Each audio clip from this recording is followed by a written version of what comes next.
here's your Virginia creeper.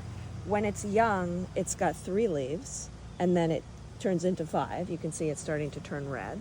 But then you've got your friend poison ivy here, 3 leaves. Okay?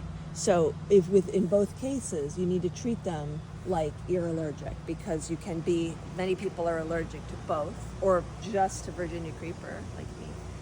And they think it's poison ivy that they're allergic to. Also, if you have bittersweet, which you do, some people have bad reactions to that. So the moral of the story is always wear gloves and long sleeves, and just be very careful.